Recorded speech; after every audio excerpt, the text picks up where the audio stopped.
He didn't fail at love. He didn't give up on family.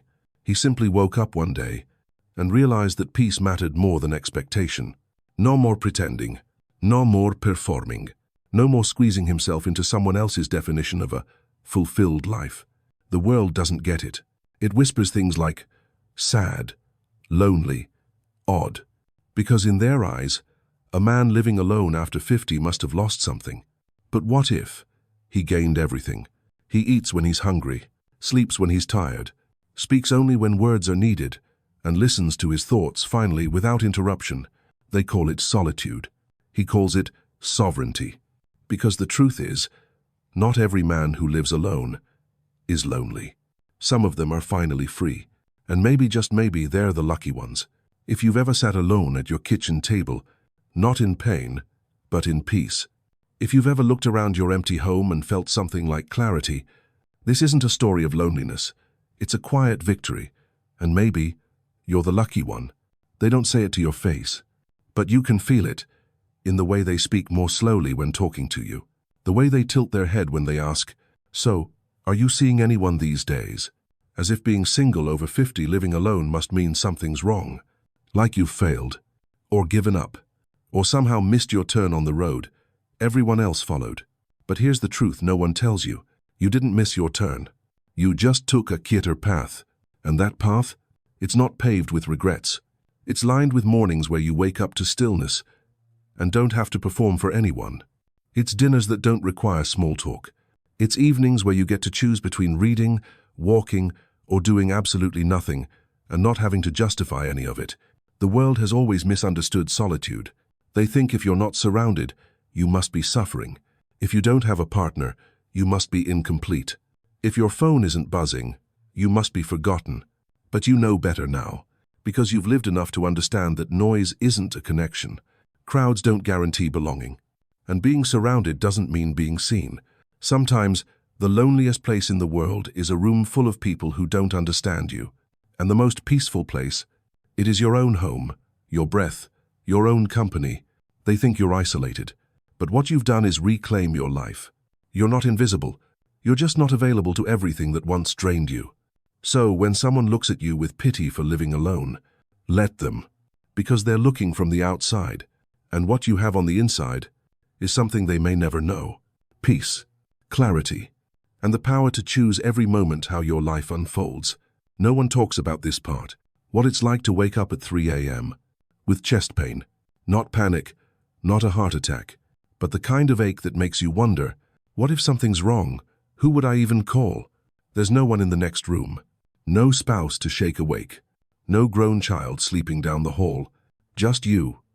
And the sound of your breath, measured against the silence. That's when it hits you. Living alone isn't just about peace. It's about courage. Because while the world sees solitude as weakness, you've had to grow stronger than most people ever will. You've learned how to care for yourself. Not just financially, but physically, emotionally, even spiritually. You've gone to doctor appointments alone, held your hand through scans and blood tests, waited in cold exam rooms with nothing but a quiet prayer in your head. You've come home sick and still had to make soup, had to dress your wounds, both literal and emotional. And through it all, you kept going, not because it was easy, but because there was no other choice. That kind of strength, it doesn't show up in gym selfies or loud speeches. It shows up in the man who doesn't crumble, even when no one's watching. The man who still gets up the next day, pays his bills, takes his vitamins, tries to eat right, tries to stay steady even when the world forgets to ask how he's doing. There's a quiet kind of bravery in men who live alone. And no, it's not flashy. It won't get a standing ovation.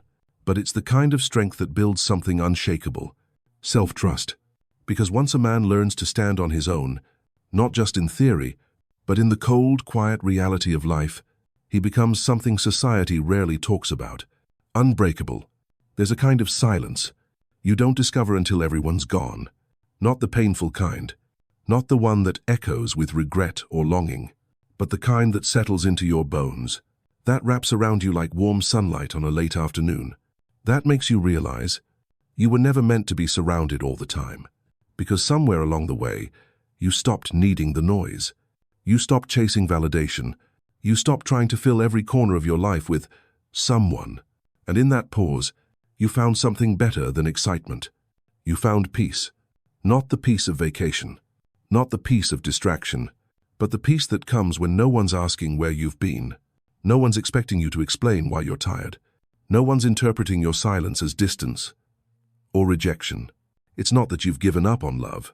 It's that you've given up on performing for it. You've stopped shrinking yourself to be digestible, stopped filtering your thoughts, stopped pretending you're fine when you're not, just to keep the peace with someone else. Because now, the peace is yours. You don't need background noise to feel alive. You don't need to be needed to feel valuable. You don't need someone in the passenger seat to feel like you're going somewhere. Sometimes, it's a slow walk alone, no headphones, no plans, where the breeze speaks more clearly than words ever could. It's the ritual of morning coffee in your favorite chair, the sacredness of silence between the pages of a book, the simple joy of making dinner, just the way you like it. You start realizing you're not trying to escape anyone. You're just enjoying being with the one person you've ignored the most, yourself. And maybe that's not loneliness. Maybe that's what healing looks like. For years, purpose had a job title, a schedule, a list of people who needed you. And when that faded, when the kids moved out, when retirement hit, when the house got too quiet, you weren't sure what was left. Because for most men, identity was built on utility, on being the provider, the protector, the one who fixed what broke, not just in the home, but in everyone's lives but your own. So when no one needed saving anymore, you asked yourself, now what? And that question? It sat in your chest for a long time, heavy, unanswered, until one quiet afternoon, you found yourself picking up the guitar you hadn't touched in 20 years, or planting tomatoes, or sketching something just to see if your hands remembered how. At first it felt silly, like you were playing at being someone else. But then came the stillness. Then came the spark. The part of you that had been buried under bills, stress, and survival started to stir again. And you realized purpose was never gone. It was just waiting. For space. For silence. For you. Now you're writing that book. Or restoring that old motorcycle. Or volunteering at the shelter without needing a pat on the back. You're no longer driven by applause. You're moved by alignment. You don't chase busy. You follow meaning. And suddenly, being alone isn't empty. It's focused. Because when the world stops demanding your time, you finally get to give it to what truly matters. Not what makes you money. Not what makes you look successful. But what makes you feel alive. That's not retirement. That's a return. To yourself. To the things you forgot you loved. To the man you were, before the world told you who to be. It's easy to believe the lie, that if you're not part of a couple, if you don't show up with a ring or a family in tow, you somehow exist on the edges of life. Weddings, dinner parties, even church pews, they all seem arranged for pairs, for families, for people who fit into boxes with neat little labels, husband, father, grandfather, and if you sit alone, people assume something went wrong. But they're wrong, because the truth is, you still belong. Not because you're attached to someone, but because you are you. You belong in every room your wisdom walks into. You belong in conversations that need your silence more than your words. You belong in stories that haven't been told yet because only someone who's walked alone can tell them. You've seen what others ignore.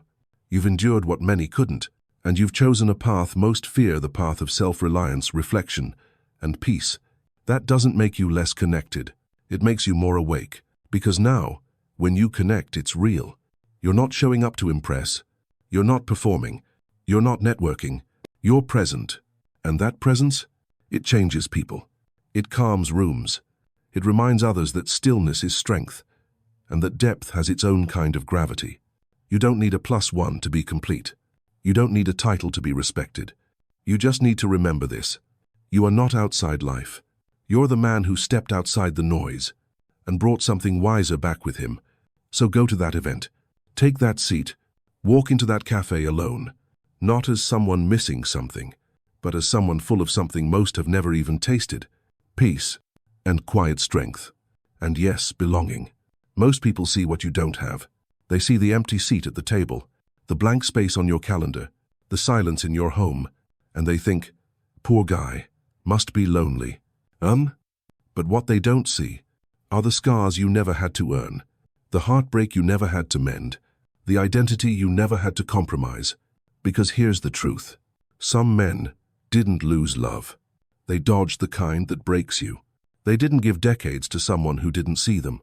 They didn't fight battles in courtrooms over children or houses. They didn't trade peace for proximity. Instead, they walked a different path. Maybe by choice, maybe by circumstance. But that path, it left them lighter, not because they never loved, but because they didn't settle for a love that required them to disappear. That's the hidden advantage no one talks about. The absence of drama, the absence of damage, the absence of waking up next to someone and still feeling utterly alone.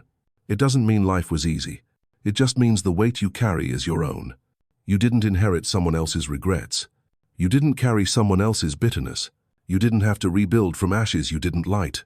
And while others may look at you with confusion, wondering how you ended up here, alone after 50, you know the truth. You didn't end up here. You arrived, conscious, whole, and maybe freer than anyone you know, because freedom isn't just the ability to go anywhere. It's the ability to not be haunted by where you've been. And that, right there, is the quiet reward of a man who never had to lose himself to be loved. He didn't plan it this way, but somehow this life became his. And with time, it stopped feeling like a consolation prize. It started feeling like clarity. No more compromising in quiet desperation. No more making room for people who only drained him. No more trying to explain the peace he found in simply being alone. Because solitude, at this stage of life, isn't emptiness. It's refinement. It's what's left after you burn away everything that isn't you.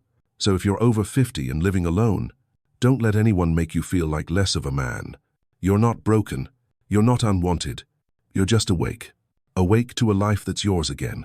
Fully, freely, quietly. And maybe that quiet isn't a void to be filled. Maybe it's a sanctuary. Maybe you didn't miss out. Maybe you dodged a life that would have blurred your edges, softened your voice, and asked you to shrink. So here you are, not alone by accident, but perhaps alone by alignment. And that, my friend, might make you the lucky one. If this spoke to you, if it felt familiar, drop a comment below, even just a few words. Not for me, but for the next man who stumbles across this video and wonders if he's the only one. Let him know he's not.